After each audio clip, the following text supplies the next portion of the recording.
بسم اللہ الرحمن الرحیم والصلاة والسلام علی رسول اللہ الامین وعلی آلہ وصحابتہ اجمعین اما بعد۔ کتاب الترجل کا ترجمۃ الباب ہے، باب ما جاء فی الشعر۔ حضور اکرم صلی اللہ علیہ وسلم کے بال مبارک کیسے ہوتے تھے، بالوں کے سلسلے میں اسلامی ہدایات کیا ہیں، اور بال کس طرح رکھنے چاہیے، یہ سب تفاصیل اس ترجمۃ الباب کے ذیل میں نقل کرنے جا رہے ہیں۔ روایت ہے عبداللہ ابن مسلمہ اور محمد ابن سلیمان الانباری کے حوالے سے، عن البراء رضی اللہ تعالی عنہ قال ما رأيت من ذی لمۃ احسن فی حلۃ حمراء من رسول اللہ صلی اللہ علیہ وسلم۔ زاد محمد، یعنی ان کے جو دوسرے شیخ محمد ابن سلیمان الانباری، انہوں نے اس روایت میں یہ زیادتی کی کہ لہو شعر یضرب منکبیہ، یعنی محمد ابن سلیمان الانباری کی نقل کردہ روایت حضرت براء ہی سے ہے۔ اس میں الفاظ یہ ہیں کہ ما رأیت من ذی لمۃ احسن فی حلۃ حمراء من رسول اللہ صلی اللہ علیہ وسلم لہو شعر یضرب منکبیہ۔ یہ روایت بخاری، مسلم، ترمذی، نسائی، ابن ماجہ اور مستدرک حاکم میں بھی پائی جاتی ہے۔ قال ابو داود رحمہ اللہ کذا رواہ اسرائیل عن ابی اسحاق یضرب منکبیہ وقال شعبۃ یبلغ شحمۃ اذنیہ۔ قال ابو داود کو پہلے سمجھ لو۔ کذا رواہ اسرائیل ای اسرائیل ابن یونس عن ابی اسحاق، یعنی اسرائیل ابن یونس نے ابو اسحاق سے ایسا ہی روایت کی جیسے کہ سفیان ثوری نے روایت کیا ہے، یعنی یضرب منکبیہ والے الفاظ۔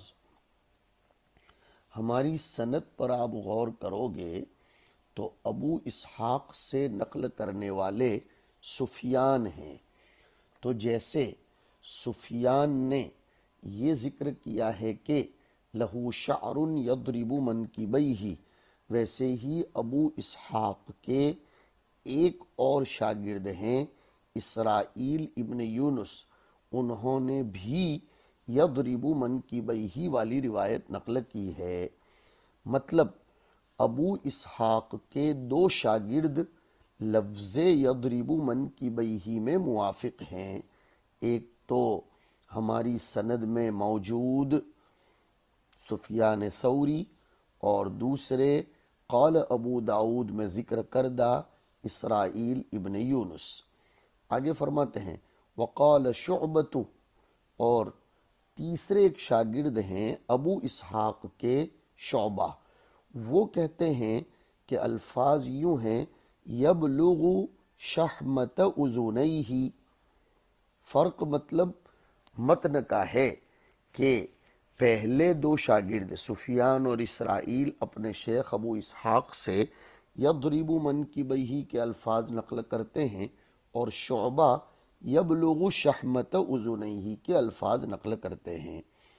اسرائیل کی روایت ابو اسحاق سے مسند احمد میں اور بخاری، ترمذی اور نسائی اور ابن سعد کی طبقات میں موجود ہے، اور شعبہ کی روایت خود مصنف نے 3 حدیثوں کے بعد نقل فرمائی ہے۔ یہ تو ہو گئی ہمارے حدیث کے متن سے متعلق گفتگو۔ اب ذرا سمجھیے، حضرت براء رضی اللہ تعالیٰ عنہ فرماتے ہیں کہ میں نے کسی پنٹھے والے کو جس نے سرخ جوڑا پہنا ہو اور وہ اتنا خوبصورت نظر آتا ہو جتنا رسول اللہ صلی اللہ علیہ وسلم نظر آتے تھے، میں نے نہیں دیکھا۔ یعنی سرخ جوڑے میں پنٹھے والا ذی لمتن، اس کو میں نے اتنا خوبصورت نہیں دیکھا جتنا حضور اکرم صلی اللہ علیہ وسلم کو میں نے دیکھا ہے۔ لمتن یعنی کان سے نیچے اترنے والے بال جو چلے جاتے ہوں مونڈھوں تک، ہاں مونڈھوں کی طرف وہ جھک رہے ہوں، تو حضور صلی اللہ علیہ وسلم کے بال مبارک لما تھے، کان سے نیچے اتر جاتے تھے اور وفرا سے کم تھے، ہاں منکب تک پہنچتے نہیں تھے، اس کے اوپر تک باقی رہتے تھے۔ لیکن میں نے شروع ہی میں بتلایا تھا کہ یہ اختلاف اوقات و احوال پر محمول کر لیا جائے گا، جی ہاں، لہذا الگ الگ جو روایات آئی ہیں اس کے بارے میں تعارض میں مبتلا ہونے کی ضرورت نہیں ہے۔ اسی روایت میں آگے ایک راوی کہتے ہیں کہ آپ کے بال، آپ کے سر کے بال منکبین کو لگ جاتے تھے، یضربو منکبیہ، مونڈھوں کو لگ جاتے تھے، اور دوسرے راوی کہتے ہیں دونوں کانوں کی لو تک تھے۔ پھر حضرت انس کی روایت میں آ رہا ہے الی انصاف اذنیہ، کہ وہ دونوں کانوں کے انصاف تک۔ لہذا وقت واحد کے بارے میں ہوتا تو تعارض ہوتا، در تعارض حشت وحدت شرط داں۔ اب ذرا سنیے، وفرا، جمہ اور لما، یہ تین قسم کے بال آئے ہیں، یہ پنٹھوں کی قسمیں ہیں۔ ایک قول کے مطابق وفرا سب سے کم درجے کے بال ہیں، کانوں کی لو تک آج کل جو ہم لوگ رکھتے ہیں، اور لما اس سے زائد، اور جمہ اس سے بھی زائد، یعنی قریب المنکبین، جی ہاں۔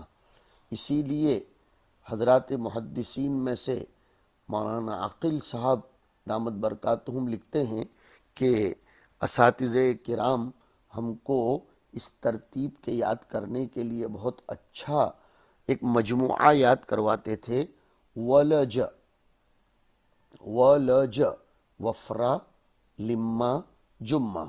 پہلی قسم میں حرف واو، وفرا، پھر لام اور پھر جیم، اور پھر اسی ترتیب سے بال بھی ہوں گے کہ سب سے کم درجہ وفرا کا، پھر اس سے زیادہ جمہ، قریب المنکبین نہیں بلکہ تھوڑا سا زیادہ، اور جمہ اس سے زیادہ یعنی قریب المنکبین۔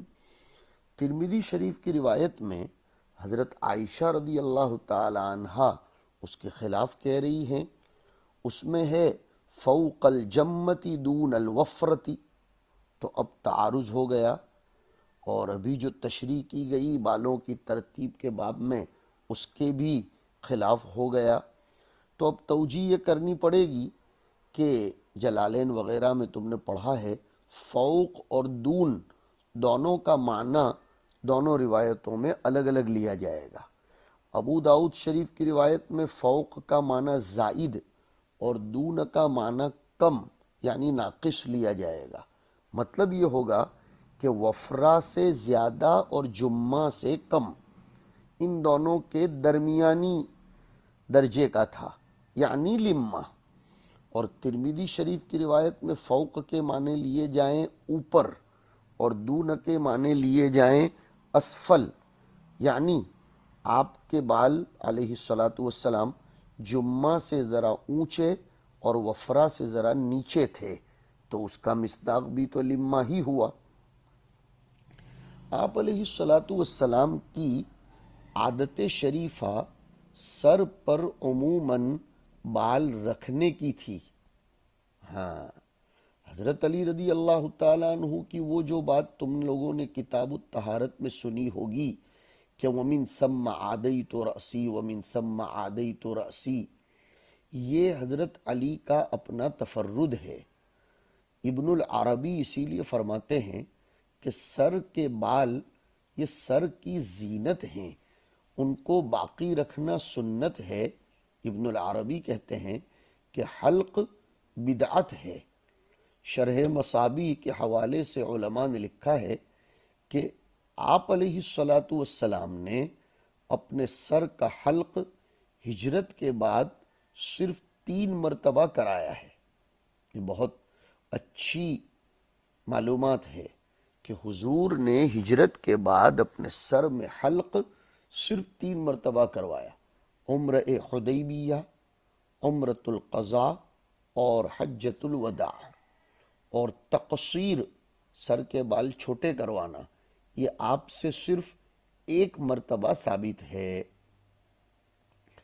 حنفیہ کا مذہب یہ لکھا ہے کہ سر کے بالوں میں سنت کیا ہے، تو فرماتے سر کے بالوں میں سنت یا تو مانگ نکالنا ہے یا حلق کروا دینا ہے۔ اور طحاوی علیہ الرحمہ ذکر کرتے ہیں کہ حلق سنت ہے، اور انہوں نے علماء کرام کی طرف اس کی نسبت کی ہے۔ فتاوی محمودیہ میں حضرت مفتی محمود صاحب لکھتے ہیں کہ عام عادت تو حضور کے بال رکھنے کی تھی، منڈوانا بہت کم ثابت ہے۔ بعض صحابہ کرام ہمیشہ منڈاتے تھے۔ تو حضور اکرم صلی اللہ علیہ وسلم کی عادت شریفہ تو عام طور پر بال رکھنے کی تھی، اور حضور ان بالوں کا خیال بھی فرماتے تھے۔ تو وہ بات پھر سے میں دہرا دینا چاہتا ہوں کہ جو اختلاف روایات میں حضور اکرم صلی اللہ علیہ وسلم کے بالوں میں آیا ہے، اس کو اختلاف احوال و اوقات پر محمول کر لیا جائے۔ ہم خود اس کو اپنی طبیعتوں پر لاگو کریں کہ گرمیوں کے زمانے میں ہم لوگ زیادہ بال رکھنا پسند نہیں کرتے، بال صاف کروا دیتے ہیں وقتاً فوقتاً، قریب قریب فاصلے سے۔ اور سردیوں کے زمانے میں زیادہ تر بال نہیں کٹوائے جاتے ہیں، اس لیے کہ سردیوں کا زمانہ ہے، غسل کا پانی پہنچ کر سردی کے مرض کا باعث بن جائے گا۔ تو ایسے ہی حضور اکرم علیہ السلام کا حال تھا کہ الگ الگ احوال اور اوقات کے اعتبار سے حضور بھی اپنے بالوں میں یہ درجہ بدرجہ طریقہ اختیار فرماتے تھے۔ تو روایت آگے اور دیکھ لیجئے، مخلد ابن خالد کے حوالے سے عن انس رضی اللہ عنہ قال کان شعر رسول اللہ صلی اللہ علیہ وسلم الى شحمت اذنیہ۔ اس کے بعد مسدد کی روایت ہے کہ کان شعر رسول اللہ صلی اللہ علیہ وسلم الى انصاف اذنیہ۔ پھر ابن نفیل کی روایت عن عائشہ قالت کان شعر رسول اللہ صلی اللہ علیہ وسلم فوق الوفرۃ ودون الجمۃ۔ پھر حضرت براء کی روایت حفص ابن عمر نقل کرتے ہیں کہ کان النبی صلی اللہ علیہ وسلم لہ شعر یبلغ شحمۃ اذنیہ۔